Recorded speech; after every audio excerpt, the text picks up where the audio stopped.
बर्बरीक से खाटू श्याम बनने तक की अद्भुत गाथा प्रस्तावना। जय श्री श्याम।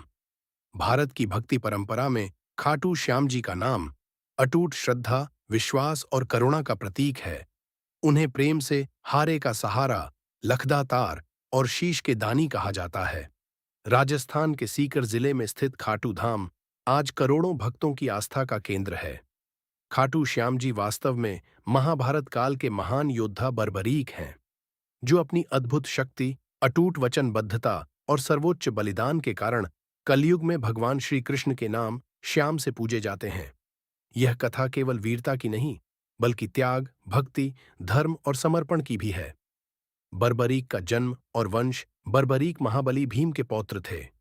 उनके पिता थे घटोत्कच, जो भीम और माता हिडिंबा के पुत्र थे। उनकी माता का नाम मोरवी या अहिलावती कामकंटका था। इस प्रकार बर्बरीक में पांडवों का पराक्रम और राक्षस कुल की अद्भुत शक्ति दोनों का संगम था। बाल्यकाल से ही बर्बरीक अत्यंत वीर, बुद्धिमान और धर्मपरायण थे। उन्होंने अपनी माता से युद्ध कला, नीति और धर्म के सिद्धांत सीखे। उनकी माता ने उन्हें सदा सत्य, न्याय और करुणा का मार्ग अपनाने की शिक्षा दी। 3 अमोघ बाणों की प्राप्ति। बर्बरीक ने भगवान शिव की कठोर तपस्या की। उनकी तपस्या से प्रसन्न होकर महादेव ने उन्हें 3 दिव्य और अमोघ बाण प्रदान किए। ये बाण इतने शक्तिशाली थे कि पहला बाण उन सभी लक्ष्यों को चिन्हित कर सकता था जिन्हें नष्ट करना हो। दूसरा बाण उन सभी को सुरक्षित कर सकता था जिन्हें बचाना हो। तीसरा बाण चिन्हित सभी लक्ष्यों का संहार कर पुनः तर्कश में लौट आता था। अग्निदेव ने उन्हें एक दिव्य धनुष भी प्रदान किया। इन 3 बाणों के कारण वे 3 बाणधारी कहलाए। कहा जाता है कि वे अकेले ही तीनों लोकों को जीतने की क्षमता रखते थे। माता को दिया गया वचन। जब महाभारत युद्ध की तैयारियां होने लगीं, तब बर्बरीक ने युद्ध देखने और उसमें भाग लेने की इच्छा व्यक्त की। उनकी माता ने उन्हें अनुमति दी, लेकिन एक शर्त रखी। उन्होंने कहा, पुत्र, यदि तुम युद्ध में भाग लो तो सदैव उस पक्ष का साथ देना जो हार रहा हो, जो निर्बल हो। बर्बरीक ने अपनी माता को यह वचन दे दिया। यही वचन आगे चलकर उनके जीवन का सबसे बड़ा धर्म संकट बना। कुरुक्षेत्र की ओर प्रस्थान। बर्बरीक अपने नीले घोड़े पर सवार होकर 3 बाण और दिव्य धनुष के साथ कुरुक्षेत्र की ओर चल पड़े। उनका तेज अद्भुत था। उनके आगमन से ही यह स्पष्ट हो गया कि यह कोई साधारण योद्धा नहीं है। भगवान श्री कृष्ण, जो सब कुछ जानते थे, समझ गए कि यदि बर्बरीक युद्ध में उतरे तो महाभारत का परिणाम अप्रत्याशित हो सकता है। श्री कृष्ण द्वारा परीक्षा। श्री कृष्ण ने एक ब्राह्मण का वेश धारण किया और मार्ग में बर्बरीक को रोका। उन्होंने बर्बरीक से उनकी शक्ति के विषय में पूछा। बर्बरीक ने विनम्रता से अपने 3 बाणों की महिमा बताई। ब्राह्मण रूप में श्री कृष्ण ने उनकी परीक्षा लेने के लिए पास के पीपल वृक्ष की ओर संकेत किया और कहा कि यदि तुम इतने समर्थ हो तो एक ही बाण से इस वृक्ष के सभी पत्तों को भेद कर दिखाओ। बर्बरीक ने तुरंत एक बाण चलाया। बाण ने वृक्ष के प्रत्येक पत्ते को चिन्हित कर भेद दिया। श्री कृष्ण ने परीक्षा के लिए एक पत्ता अपने चरणों के नीचे छिपा लिया था। बाण उनके चरणों के चारों ओर घूमने लगा।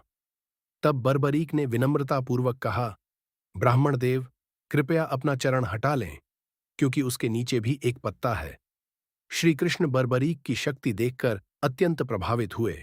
हारने वाले पक्ष का साथ देने का संकल्प। श्री कृष्ण ने उनसे पूछा, यदि तुम युद्ध में सम्मिलित हुए तो किस पक्ष का साथ दोगे? बर्बरीक ने उत्तर दिया, मैं सदैव उसी पक्ष का साथ दूंगा जो युद्ध में हारता हुआ प्रतीत होगा। यही उत्तर श्री कृष्ण की चिंता का कारण बना। वे जानते थे कि बर्बरीक जिस पक्ष में जाएंगे वही विजयी होने लगेगा।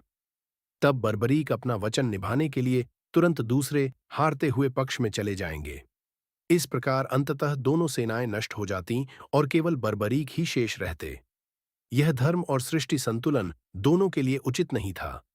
शीश दान की अद्भुत कथा। श्री कृष्ण ने ब्राह्मण रूप में बर्बरीक से दान मांगा। बर्बरीक ने कहा, ब्राह्मण देव, आप जो चाहें मैं आपको दान में दूंगा। तब श्री कृष्ण ने कहा, मुझे तुम्हारा शीश चाहिए। क्षण भर के लिए बर्बरीक आश्चर्यचकित हुए, किंतु उन्होंने अपने वचन का पालन किया। उन्होंने निवेदन किया, दान देने से पूर्व मैं आपके वास्तविक स्वरूप का दर्शन करना चाहता हूं। तब श्री कृष्ण ने अपना दिव्य चतुर्भुज स्वरूप प्रकट किया। बर्बरीक भाव विभोर हो गए। उन्होंने हर्षपूर्वक अपना शीश भगवान को अर्पित कर दिया। इस अद्वितीय बलिदान के कारण वे शीश के दानी कहलाए। युद्ध देखने की अंतिम इच्छा शीश दान देने से पूर्व बर्बरीक ने भगवान श्री कृष्ण से एक अंतिम इच्छा व्यक्त की। उन्होंने कहा, प्रभु, मैं महाभारत युद्ध को आरंभ से अंत तक देखना चाहता हूं। श्री कृष्ण ने उनकी इच्छा स्वीकार की। उनका शीश कुरुक्षेत्र के एक ऊंचे पर्वत पर स्थापित कर दिया गया, जहां से उन्होंने संपूर्ण 18 दिनों का युद्ध देखा। महाभारत युद्ध के बाद, युद्ध समाप्त होने के बाद पांडवों में यह चर्चा होने लगी कि विजय का श्रेय किसे जाता है। प्रत्येक अपने अपने पराक्रम का उल्लेख कर रहा था। तब श्री कृष्ण ने कहा, इस प्रश्न का उत्तर बर्बरीक दे सकते हैं, क्योंकि उन्होंने संपूर्ण युद्ध देखा है। जब बर्बरीक से पूछा गया तो उन्होंने उत्तर दिया, मैंने युद्ध भूमि में केवल श्री कृष्ण का सुदर्शन चक्र चलते देखा। मैंने देखा कि मां काली दुष्टों का संहार कर रही थीं। पांडव और कौरव तो केवल निमित्त मात्र थे। वास्तविक विजय भगवान की ही थी। यह सुनकर सभी का अहंकार समाप्त हो गया।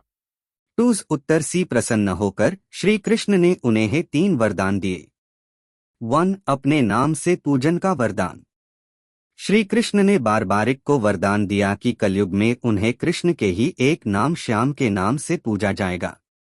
आज उन्हें दुनिया भर में खाटू श्याम जी के रूप में जाना जाता है। 2. हारे हुए का सहारा। कृष्ण ने उन्हें ये आशीर्वाद दिया कि जो भी व्यक्ति अपने जीवन में पूरी तरह हार चुका होगा या निराश होगा, अगर वो सच्चे मन से बारबारिक श्याम बाबा का स्मरण करेगा तो उसकी हर मनोकामना पूरी होगी। इसीलिए उन्हें हारे का सहारा कहा जाता है।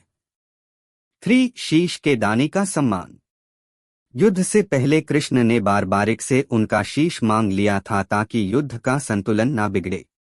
बारबारिक ने बिना किसी हिचकिचट के अपना शीश दान कर दिया। उनके इसी त्याग के कारण कृष्ण ने उन्हें वरदान दिया कि उनका शीश सदियों तक पूजनीय रहेगा।